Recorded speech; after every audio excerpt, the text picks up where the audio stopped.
একা কিংবা 100 জন, হাজার কিংবা লক্ষ জন, যে যেখানে যে অবস্থায় আছেন সে অবস্থায় রুখে দাঁড়াবেন। যার যা কিছু আছে তাই নিয়েই এই দখলদার অপশক্তির বিরুদ্ধে আপনার প্রতিরোধের সংগ্রাম জারি রাখবেন।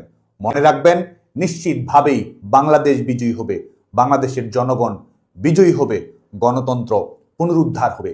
এই লকডাউনেই কিংবা এই মশাল মিছিলেই শেষ নয়। আন্দোলন সংগ্রামকে আমরা এমন পর্যায়ে নিয়ে যাব, লকডাউন থেকে শাটডাউন হয়ে এই গভর্নমেন্টের চ্যাপ্টার, এই ইলিগাল গভর্নমেন্টের চ্যাপ্টার আমরা ক্লোজ করব এবং বাংলাদেশের জনগণের মালিকানা জনগণের কাছে আমরা বুঝে দিব। বরং বাংলাদেশের জনগণের পক্ষ থেকে অবৈধভাবে ক্ষমতা দখলের জবাব আমরা সময় মতো আদায় করে নেব। ছাত্রলীগের কর্মীরা অনেক দিন ধরে ঘরহারা, শিক্ষা প্রতিষ্ঠানে যেতে পারছে না, এখানে সেখানে থেকে প্রতিকূল পরিস্থিতি মোকাবেলা করে জীবন বাজি রেখে তারা সংগ্রাম করে যাচ্ছেন। মায়ের মুখ অনেক দিন ধরে আপনারা দেখেন না। মনে রাখবেন, লড়াই সংগ্রাম করেই মায়ের কাছে ফিরে যাওয়ার অধিকার আমাদেরকে আদায় করতে হবে। বর্তমানে বাংলাদেশ যারা দখল করে রয়েছে, অবৈধভাবে যারা শাসন করছে, তারা অবৈধ। আমরা যা করব, সংগ্রামের জন্য যেটি নির্ধারণ করব তাই বৈধ। এই বেআইনি শাসনের বিরুদ্ধে সংগ্রামের সমস্ত কৌশলী ন্যায়সঙ্গত। বাংলাদেশ ছাত্রলীগের সমস্ত স্তরের কর্মীদের উপর সেই ন্যায়সঙ্গত সংগ্রাম জারি রাখার আহ্বান জানাচ্ছি।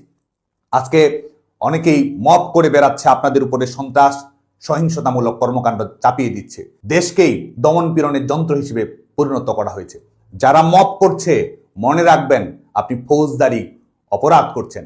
যারা শিক্ষার্থীদের সার্টিফিকেট কেড়ে নিচ্ছেন, ছাত্রত্ব কেড়ে নিচ্ছেন, সাময়িক বহিষ্কার করছেন, পরীক্ষায় বসতে দিচ্ছেন না, আবাসিক হলে যেতে দিচ্ছেন না, শিক্ষা প্রতিষ্ঠানে যেতে দিচ্ছেন না, আপনি যেই হন না কেন, ছাত্র নামধারী মব স্টার কিংবা শিক্ষক নামধারী দখলদারের তল্পিবাহক কিংবা এই অবৈধ দখলদারের দমন পীড়নের অফিসার ইনচার্জের মতো যারা বসে আছেন, মনে রাখবেন প্রত্যেক দমন পীড়ন, প্রত্যেক জুলুমের হিসাব কড়ায় গন্ডায় আদায় করা হবে।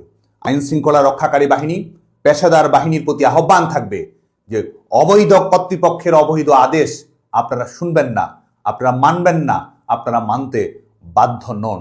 যাদের জনগণের ম্যান্ডেট নেই, সাংবিধানিক বৈধতা নেই, আইনি ভিত্তি নেই, তারা আপনার বৈধ কর্তৃপক্ষ নন।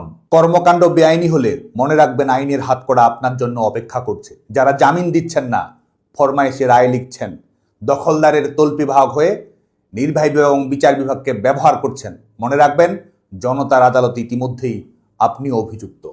বাংলাদেশ ছাত্রলীগের কর্মীদের প্রতি আহ্বান থাকবে, যারা গাড়িতে পতাকা লাগিয়ে সরকার দখল করে গোটা দেশব্যাপী আজকে হুম্বিতম্বি করছে, তাদের হাতে নয়, বাংলাদেশের পতাকার মান আপনার উপর নির্ভর করছে। চর দখলের মতো যারা সরকার দখল করছে, তারা নয়, আপনিই সত্যিকারের বাংলাদেশ।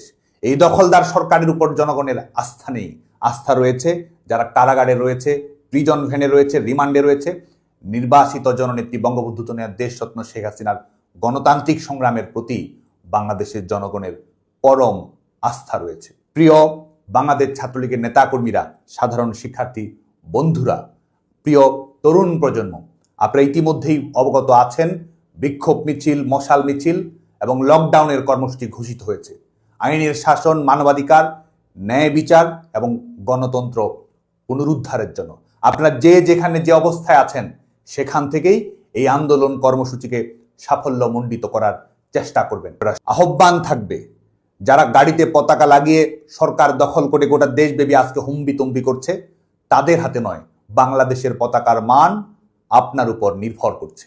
চর দখলের মতো যারা সরকার দখল করছে, তারা নয়, আপনিই সত্যিকারের বাংলাদেশ। এই দখলদার সরকারের উপর জনগণের আস্থা নেই।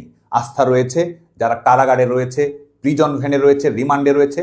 নির্বাসিত জননেত্রী বঙ্গবন্ধু কন্যা দেশরত্ন শেখ হাসিনার গণতান্ত্রিক সংগ্রামের প্রতি বাংলাদেশের জনগণের পরম আস্থা রয়েছে।